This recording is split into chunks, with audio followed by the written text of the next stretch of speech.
جو بات بتائی ہے وہ آپ نے کہا کہ فوج پہ روزے کی طرح روشن کی طرح عیاں ہے، تو یہ آرمی از کنونسڈ کہ عمران خان اور پی ٹی آئی یہ اینٹائی اسٹیٹ ہیں، تو کیا فوج اب گورنمنٹ سے، سویلین گورنمنٹ سے پارٹی بین کے بارے میں بھی ڈیمانڈ کرے گی؟ بیکاز آرمی کا آپ نے پرسپیکٹیو دیا ہے، اس سے مجھے کلیئر نہیں ہے کہ یہ پرسپیکٹیو پیورلی آرمی کا آپ بتا رہے ہیں کہ اس میں سویلین گورنمنٹ کا بھی یہی پرسپیکٹیو ہے، اور اگر آپ اتنے کنونسڈ ہیں کہ انٹائر اسٹیٹ ہے، پورا ایک نیریٹو ہے، سب کچھ ہے، تو کیا پھر اب آپ اس کا بین بھی گورنمنٹ کو کہیں گے کہ بین کرے پارٹی کو؟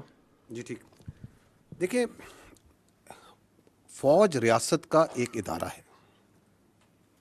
ہمارا کام یہ ہے کہ ہم نے اپنا پرسپیکٹو دینا. You are use the very right word کہ we give our perspective on the security issues. We are giving this perspective and why are we giving this perspective openly in an open forum to the people of Pakistan also, because جو یہ پاکستان کی فوج کے بارے میں بات کریں وہ بھی openly media, national media, international media, ہر جگہ اور سوشل میڈیا پہ تمام جگہ کرتے ہیں. So we are giving our perspective because they are giving a perspective on the army.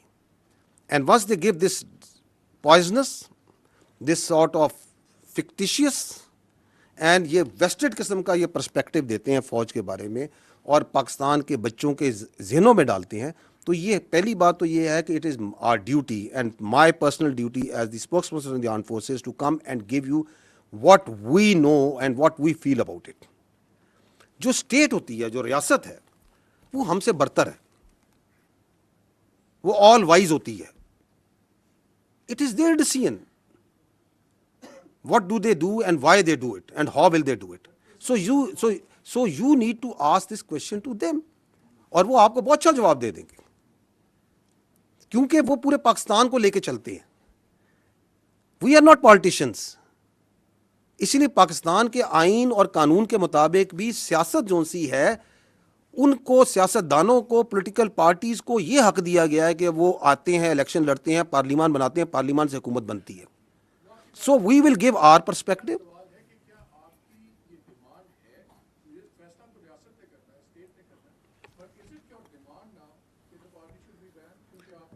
اچھا، یہ آپ اس طرح آپ کے ایک سوال سے یہ لگتا ہے کہ جیسے دس از we are taking this opportunity to place a demand and we otherwise don't converse with each other.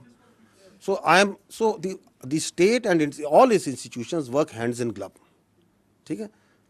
It is for them, but the state has much more vision, state has much more clarity. وہ higher pedestal پہ ہوتی ہے. انہوں نے جو فیصلہ کرنا ہوتا ہے، ریاست کے ادارے اس کے ساتھ چلتے ہیں. اس کی میں آپ کو کئی مثالیں دے سکتا ہوں. ابھی میں پہلے ہی بتا چکا ہوں، it's not may be similar, لیکن آپ کے کووڈ آیا تو کووڈ میں ریاست نے فیصلہ کیا کہ این سی او سی کے اندر کو چیئر کرے گی فوج، اور فوج کا پورا انفراسٹرکچر لگے گا، ورنہ کوئی تھرڈ پارٹی باہر سے بیٹھ کے کہہ سکتی. تو محکمہ صحت کا کام ہے، فوج کا سے کیا تعلق ہے؟ اور ہمارے ہزاروں، tens of thousands of soldiers and officers participated in that for months and months. Did we not? Because the state having the larger visibility of the challenge and the resources that they had, they decided کہ یہ کرنا ہے. وی did it. State کبھی فیصلہ کرتی ہے کہ مجھے اپنی فوج سے بھل صفائی کرانی ہے، تو فوج یہ تو نہیں کہتی کہ نہیں جی ہمارا کام نہیں ہے. فوج کہتی ہے آپ نے کہا ہے، okay we'll do it provided we have the resources and we can provide. So یہ ایک کنورسیشن ہوتی ہے جو اسٹیٹ اور انسٹیٹیوشن کے دوران بہت سی چیزوں پہ چلتی رہتی ہے. But state, that means the government at that time is supreme.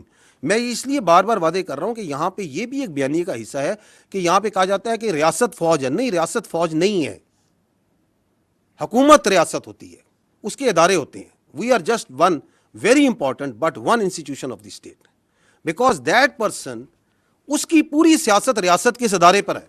ہم کہتے ہیں تم سیاست کرو نا، تم کیوں پورا دن صبح شام، صبح سے لے کے رات، رات سے لے کے صبح تک تمہاری کیا obsession ہے اس فوج کے ساتھ، اس فوج کے افسروں کے ساتھ، اس فوج کے آپریشن کے ساتھ، اس فوج کے جنرلوں کے ساتھ؟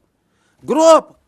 بیکاز تم نے پرفارمنس پہ نہیں سیاست کرنی، تم نے گورننس پہ سیاست نہیں کرنی، تم نے ایکچوئل ایشوز پہ سیاست نہیں کرنی، تم نے نفرت پہ، مس انفارمیشن پہ، ڈس انفارمیشن پہ سیاست کرنی ہے. آپ کے سامنے ہے نا کہ ابھی آپ کے 3 دن پہلے ایک ملاقات ہوتی ہے. اس ملاقات کا جتنا پرمائز بنایا جا رہا تھا، وہ بنایا جا رہا تھا ہیومن رائٹس پہ، وہ بنایا جا رہا تھا بیماری پہ، وہ پتہ نہیں کس کس چیز پہ بنایا جا رہا تھا. باہر آتی ہے کوئی بیماری کی کوئی، وہ ساری بات چیت جو سی ہے وہ آپ کی فوج کے شان میں قصیدہ لکھ کے آ جاتا ہے. تو یہ کون سی ملاقاتیں ہیں؟ یہ کون سا آئین، کون سا قانون، کون سا رول اس ملاقات کو تحفظ کر سکتا ہے، اس کو جسٹیفائی کر سکتا ہے؟ So we have all the right to communicate with the people of Pakistan very clearly that this is what it is. This is anti-state. This is because